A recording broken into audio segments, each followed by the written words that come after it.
പക്ഷേ അത് ഈ സമുദായത്തിൻ്റെ പേരിലാകുമ്പോൾ വലിയ പ്രശ്നമാണ്. ഈ സമുദായത്തിൻ്റെ പേരിലാകുമ്പോൾ ഒരുപാട് ആളുകൾ അത് ശ്രദ്ധിക്കുകയാണ്. അതുകൊണ്ട് തന്നെ എല്ലാവർക്കും കടമകളുണ്ട്. ഇസ്ലാമികമായ വേദിയിൽ പ്രവർത്തിക്കുന്ന പണ്ഡിതന്മാർക്ക് കടമകളുണ്ട്. അവരുടെ ജീവിതം ശുദ്ധമായിരിക്കണം. മറ്റുള്ളവരെ പോലെയല്ല പണ്ഡിതന്മാർ.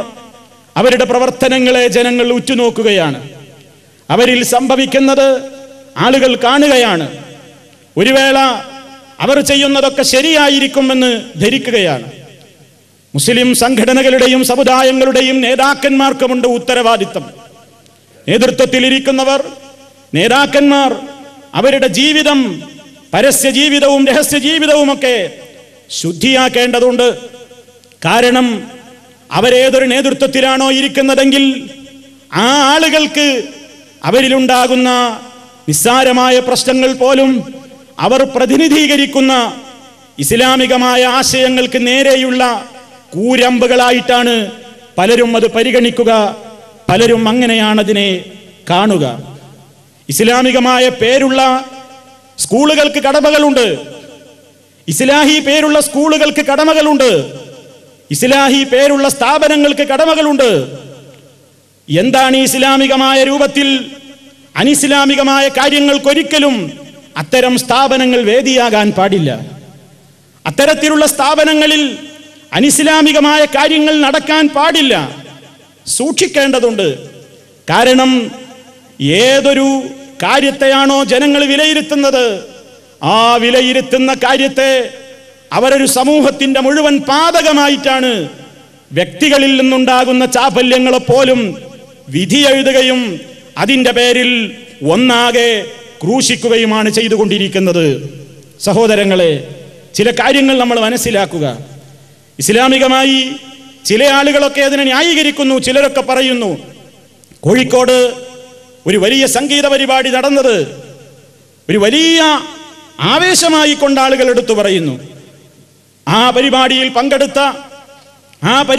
പങ്കെടുത്ത് വലിയ ആവേശത്തോടുകൂടി വേദി പങ്കിട്ട ഒരു മുസ്ലിം മുൻ മന്ത്രി, ഒരു മുസ്ലിം മുൻ MLA, അദ്ദേഹം വളരെ വളരെ വളരെ വികാരത്തോടു കൂടിയാണ് ആ പരിപാടിയെ റിപ്പോർട്ട് ചെയ്തത്.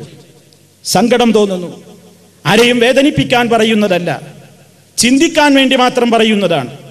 ഗൗരവം ഉൾക്കൊള്ളാതെ പറഞ്ഞു പോകുന്നതാവാം പലരും, ഇത്രത്തോളം ചിന്തിച്ചിട്ട് പറയുന്നതാവില്ല. പരിപാടിക്ക് വേണ്ടി അദ്ദേഹം പോയിരിക്കുകയാണത്രേ ഗാലറിയിൽ, മുൻനിരയിൽ. ആവേശത്തോടുകൂടി കാത്തിരിക്കുമ്പോൾ വാനലോകത്തേക്ക് നോക്കുമ്പോൾ അവിടെ ഇങ്ങനെ കാർമേഘങ്ങൾ കൂടി നിൽക്കുന്നു. കാർമേഘങ്ങൾ കൂടി കണ്ടപ്പോൾ അദ്ദേഹത്തിൻ്റെ ഭയം ഇരട്ടിയായി. ഇത്ര വലിയ സംവിധാനത്തോടുകൂടി ഒരുക്കുന്ന ഈ ഒരു പരിപാടി മഴ പെയ്തുകൊണ്ട് മുടങ്ങിപ്പോകുമോ എന്ന ഭയം അദ്ദേഹത്തെ വല്ലാതെ പിടികൂടി. അങ്ങനെ ഒന്നും സംഭവിച്ചില്ല.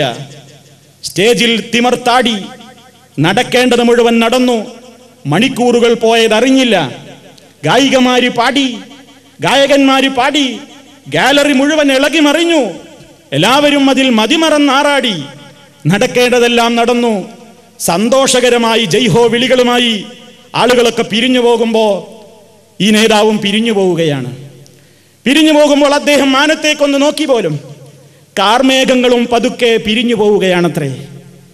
അദ്ദേഹത്തെ ഇതുവരെ പേടിപ്പിച്ച കാർമേഘങ്ങളെ നോക്കി അദ്ദേഹം പറഞ്ഞു അത്രേ, ഓ കള്ള ബടുക്കൂസുകളെ, നിങ്ങളും പാട്ട് കേൾക്കാൻ വന്നതായിരുന്നു അല്ലേ? സഹോദരന്മാരെ, തമാശയായി കാണേണ്ട വാചകങ്ങളല്ല, ഗൗരവത്തോടുകൂടി സമുദായം കാണേണ്ട വാചകങ്ങളാണ്. നിങ്ങളൊന്ന് ചിന്തിച്ചു നോക്കൂ. അല്ലാഹു സുബ്ഹാനഹു വ തആല ഈ സമുദായത്തിന് ഇസ്സത്ത് നൽകുന്നത് വീര്യമുള്ള നേതാക്കളിലൂടെയാണ്, ഈമാനുള്ള ആളുകളിലൂടെയാണ്. നമ്മൾ മനസ്സിലാക്കണം. സങ്കടം തോന്നുന്നു. പ്രിയപ്പെട്ടവരെ, ഇസ്ലാമികമായുള്ള ഈ ഒരു മാനസികമായ വേദനയിൽ പങ്കാളികളാകാത്ത ഒരു മുസ്ലിമും ഉണ്ടാകും എന്നെനിക്ക് തോന്നുന്നില്ല. കാരണം നിങ്ങൾ ചിന്തിച്ചു നോക്കൂ, അതിൻ്റെ ലക്ഷ്യം നല്ലതല്ലേ എന്നതായിരിക്കാം ചില ആളുകൾക്ക് പറയാനുള്ളത്.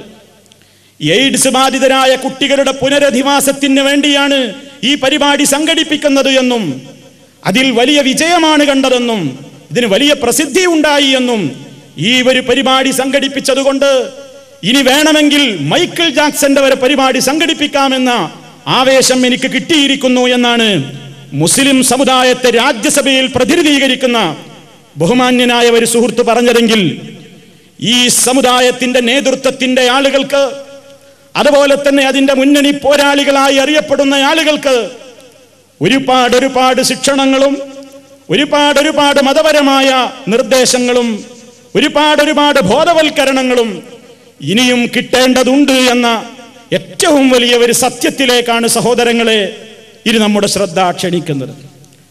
എയ്ഡ്സ് ബാധിച്ച കുട്ടികളെ സംരക്ഷിക്കാൻ വേണ്ടിയാണോ ഈ കോടികൾ മുടക്കിയിട്ട് ഈ പരിപാടി നടത്തിയിട്ട് വലിയ വിഭവസമാഹരണം സംഘടിപ്പിക്കുന്നതെങ്കിൽ അല്ലാഹുവിന്റെ അടുക്കൽ അത് ന്യായീകരണമാകുമോ സഹോദര? ചിന്തിച്ചു നോക്കൂ. ഞാൻ ആരെയും കുറ്റപ്പെടുത്താനല്ല. എന്നെപ്പോലെ നീറുന്ന ഒരുപാട് ഹൃദയങ്ങൾ ഉണ്ടാകും ഈ ശബ്ദം കേൾക്കുന്ന മുഴുവൻ ആളുകളിലും എന്ന് ഉറച്ചു വിശ്വസിക്കുന്നവനാണ് ഈ ഉള്ളവൻ. ഇതാരെയും കുറ്റപ്പെടുത്തുവാനോ ആർക്കെങ്കിലും എതിരെയുള്ള ഒരു ആരോപണം പറയാനോ അല്ല. എല്ലാവരോടും വളരെ ഗുണകാംക്ഷയോടുകൂടിയുള്ള ഒരു ഓർമ്മപ്പെടുത്തൽ മാത്രമാണ്. നിങ്ങൾ ചിന്തിച്ചു നോക്കൂ. ഒരാൾ രാത്രിയിൽ മുഴുവൻ മോഷണം നടത്താൻ നടക്കുകയാണെന്ന് വിചാരിക്കുക. അയാൾ സർവ്വ കടകളും കയറി കൊള്ളയടിക്കുന്നു, സർവ്വ പറമ്പുകളിലും പോയി തേങ്ങയിടുന്നു, ജ്വല്ലറികൾ കൊള്ളയടിക്കുന്നു, പല സ്ഥലങ്ങളും കൊള്ളയടിക്കുന്നു. ഒരു മോഷണ വിദഗ്ധ സംഘം. ആ സംഘം രാത്രി ഇരുളിന്റെ മറവിൽ വലിയ രൂപത്തിലുള്ള കൊള്ളകളും ആ രൂപത്തിലുള്ള കാര്യങ്ങളുമൊക്കെ ചെയ്യുന്നു. അവരോട് ചോദിക്കുകയാണ്, നിങ്ങൾ എന്തിനീ പണി ചെയ്തു? നിങ്ങൾ എന്തിനീ പണി ചെയ്തു? അയാൾ തിരിഞ്ഞു നിന്ന് ചോദിച്ചു എന്ന് വിചാരിക്കുക. ഹേ, നിങ്ങൾക്കെന്ത് സംഭവിച്ചു? ഞങ്ങൾ ഈ കഷ്ടപ്പെട്ട് ജ്വല്ലറി കൊള്ളയടിച്ചത്, ഞങ്ങൾ ഈ കഷ്ടപ്പെട്ട് തെങ്ങിൽ കയറി തേങ്ങയിട്ടത്, ഞങ്ങൾ കഷ്ടപ്പെട്ട് രാജ്യത്തിന്റെ പല രൂപത്തിലും മോഷണം നടത്തിയത്, ഇവിടെ ഒരു നേരത്തെ കഞ്ഞിക്ക് വകയില്ലാത്ത പട്ടിണി പാവങ്ങളുണ്ട് തെരുവിൽ, അവർക്ക് അന്നം നൽകാനാണ്. കുടിലില്ലാത്ത ഒരുപാട് പാവങ്ങളുണ്ട് കടത്തിണ്ണകളിൽ അന്തിയുറങ്ങുന്നവർക്ക്. തല ചായ്ക്കാൻ ഒരു ഇടം നൽകുമെന്ന നിലക്ക് ഒരു കൊച്ചു കൂര വെച്ച് കൊടുക്കാനാണ്. ഈ സമുദായത്തിലെ ഒരുപാട് പാവപ്പെട്ട ആളുകളുണ്ട്, അവർക്ക് വേണ്ട സൗകര്യങ്ങൾ ചെയ്തു കൊടുക്കാനാണ് എന്നാരെങ്കിലും എന്നോടോ നിങ്ങളോടോ പറഞ്ഞാൽ എന്റെയും നിങ്ങളുടെയും പ്രതികരണം എന്തായിരിക്കും? ഒരു മുസ്ലിമിന് അത് ഉൾക്കൊള്ളാൻ കഴിയുമോ? ഒരു മുസ്ലിമിന് അത് ഉൾക്കൊള്ളാൻ കഴിയുമോ സഹോദരന്മാരെ? ഒരു സ്ഥലത്ത് ഒരു ബിൽഡിങ്ങിൽ വേശ്യാലയം പ്രവർത്തിക്കുകയാണ്. ധാരാളക്കണക്കിന് വിവിധ രാജ്യങ്ങളിൽ നിന്നുള്ള വേശ്യകളെ കൊണ്ട് നിറച്ചിരിക്കുന്ന ഓരോ റൂമുകളും. അതിന്റെ നടത്തിപ്പുകാർ പറയുകയാണെന്ന് സങ്കല്പിക്കുക, ഞങ്ങൾ ഈ പണി ചെയ്യുന്നത് ഇവിടെ ഒരുപാട് പാവപ്പെട്ട ആളുകളുണ്ട്, അവർക്ക് വേണ്ട സംരക്ഷണം കൊടുക്കാനുള്ള വിഭവം സമാഹരിക്കാനാണ്, അതിനു വേണ്ട ഫണ്ട് സ്വരൂപിക്കാനാണെന്ന് പറഞ്ഞാൽ ഏതെങ്കിലും ഒരു മുസ്ലിം മനസ്സാക്ഷിക്ക് അത് ഉൾക്കൊള്ളാൻ കഴിയുമോ സഹോദര? കഴിയില്ല. ഇസ്ലാം എന്ന് പറയുന്നത് ലക്ഷ്യം മാത്രം പരിശുദ്ധമായാൽ പോരാ, മാർഗവും പരിശുദ്ധമായിരിക്കണം. ലക്ഷ്യം മാർഗത്തെ ന്യായീകരിക്കുന്നു എന്നത് മാർക്സിയൻ സിദ്ധാന്തമാണ്, ഇസ്ലാമിന് അന്യമായ സിദ്ധാന്തമാണത്.